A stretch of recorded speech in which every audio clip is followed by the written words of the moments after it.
Akhir-akhir ini dokter banyak sekali kata-kata seperti ISPA, ISPA, ISPA itu sebenarnya penyakit yang seperti apa sih, Dok? Oke, nah jadi ini sering banget dijadikan diagnosis sama dokter karena ISPA itu sendiri kepanjangannya infeksi saluran pernafasan atas. Ada yang juga bilang infeksi saluran pernafasan akut.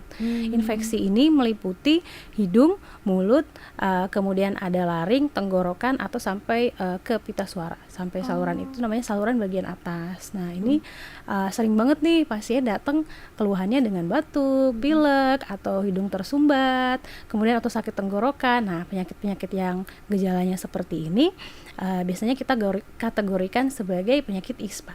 ISPA Gitu. sebutannya, Iya. dokter.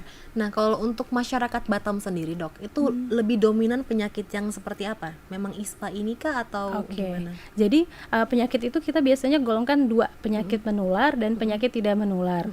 Untuk golongan penyakit menular, ISPA ini paling sering juara satu nih. Tiap Menular? bulan kita suka cek, suka rekap. Nah, yang juara satunya untuk penyakit yang menular, penyakit infeksi, itu ISPA sih. Kalau di Puskesmas Balai Permai sendiri, ISPA ini menduduki peringkat kedua dari banyaknya penyakit yang datang ke puskesmas kita gitu. Oh, jadi khususnya lah di Balai Permai sendiri aja itu ISPA tuh udah nomor 2 Iya. yang paling banyak ya gitu ya. Apa bilangnya menjangkit ya, Dok ya? Nah, iya. Ya kan, menjangkit pasien-pasien. Nah, dokter, kalau tadi ISPA itu menyangkut dengan saluran pernafasan nih kayak hidung gitu kan, tenggorokan. Aku mau nanya nih, sebenarnya sinusitis itu termasuk ISPA nggak sih? Nah, sinusitis. Nah, sinusitis itu sendiri adalah radang pada sinus. Sinus itu ada sinus itu ada yang di daerah dekat hidung, ada sampai yang di kepala. Itu termasuk juga salah satu dari infeksi saluran pernafasan atas ini gitu.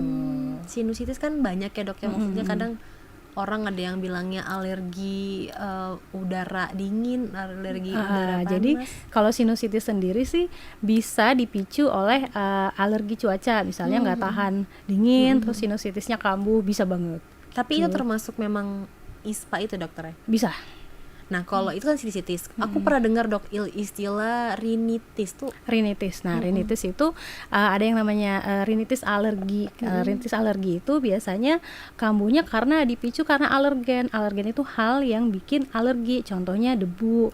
Kalau seseorang alergi debu, ketemu debu nih masuk ke ruangan yang banyak debunya, nanti langsung bersin. Nah, biasanya bersinnya itu berulang, sering bersin terus. Nah, itu terus kemudian hidung berair. Nah, itu bisa kita kategorikan sebagai rinitis alergi. Oh, tapi tapi termasuk ISPA juga nggak, Dok, itu? Tetap ISPA. Oke.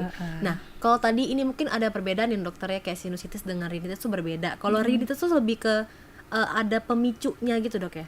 Kalau rinitis sendiri, radangnya itu tidak sampai ke daerah sinus yang tadi saya lihat. Kalau sinusitis itu gejalanya paling khas itu kalau misalnya kita sujud, begitu dia disertai dengan sakit kepala. Jadi itu terasa penuh, kepalanya penuh. Nah, disertai dengan bersin-bersin. Nah, kemungkinan itu ke arah sinusitis gitu. Oke, dokter. Nah, Dok, aku mau bacain berdasarkan fakta nih ya, dan data nih, Tribuners.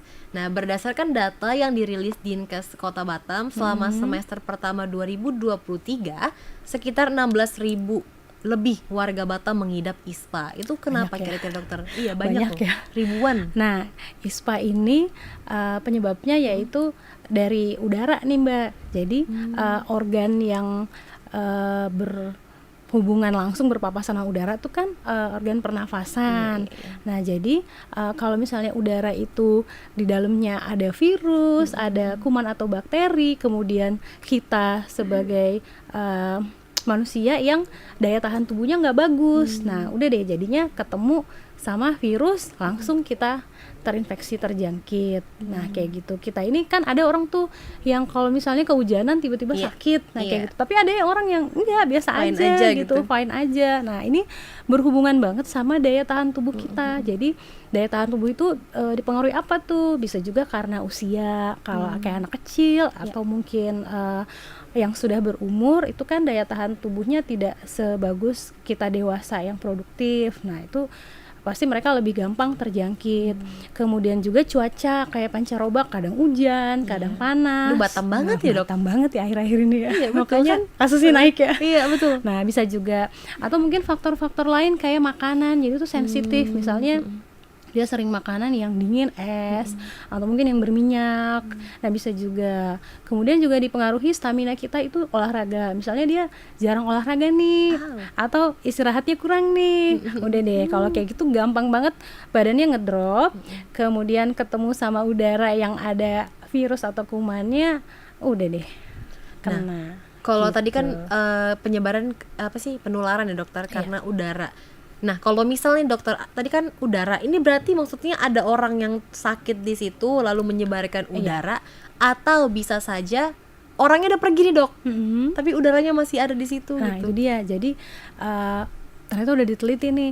Jadi kalau misalnya orang-orang yang padat gitu, misalnya dalam satu ruangan itu ternyata banyak orangnya dibandingkan dengan orang yang jumlahnya dalam satu ruangan sedikit, atau kayak di perkotaan sama di pedesaan.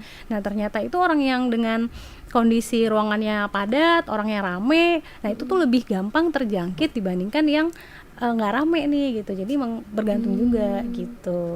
Iya sih, sebenarnya enggak sih, kita lihat sekeliling ada dokter kayaknya memang banyak orang yang gitu kan, narik-narik itu. Iya, bener. Terus sekarang juga kan kemarin sempat pandemi COVID. Nah, habis itu sekarang kemarin sempat kita masih gencarnya menggunakan masker. Kalau sekarang kan bisa dibilang kita sudah mulai berdamai ya, dokter ya. Iya. Tapi maksudnya gimana ya?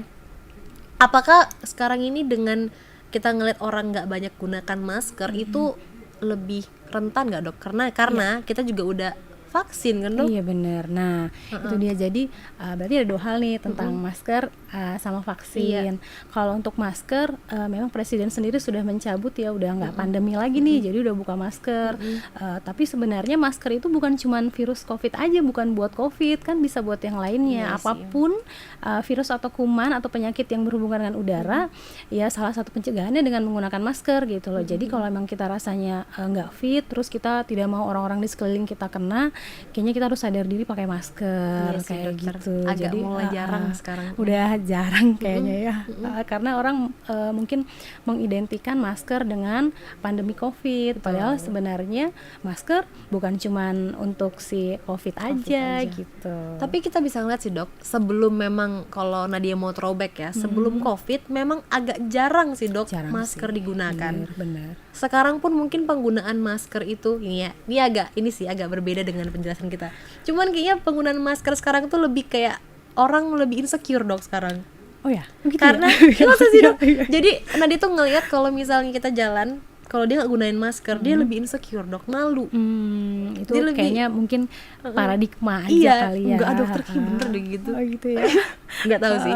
Tapi maksudnya ini Tribuners main-main aja kayak intermezzo kan, Iya, dokter. mudah-mudahan dengan tahu kalau masker itu bukan cuman buat COVID, jadi kesadaran untuk pakai masker ketika sedang terkena ISPA itu lebih meningkat gitu. Apalagi kita sekarang masih beraktivitas mungkin di ruangan ya, Dok, ya, Iya. kayak di kantor. Iya, nah itu Apalagi- dia di rumah sebenarnya jadi tuh kebanyakan kasus ISPA pada anak 0 sampai 5 tahun itu yang saya temui biasanya mereka itu kena batuk pilek justru dari ketularan dari anggota keluarga yang lain. Mungkin orang tuanya sudah duluan sakit tapi mungkin nggak pakai masker, kemudian nggak cuci tangan. Nah, jadinya akhirnya anak-anak ini rentan kan, tadi golongan-golongan yang rentan, akhirnya mereka jadi kena gitu loh. Padahal dengan masker aja tuh udah bisa mengurangi penularan gitu loh.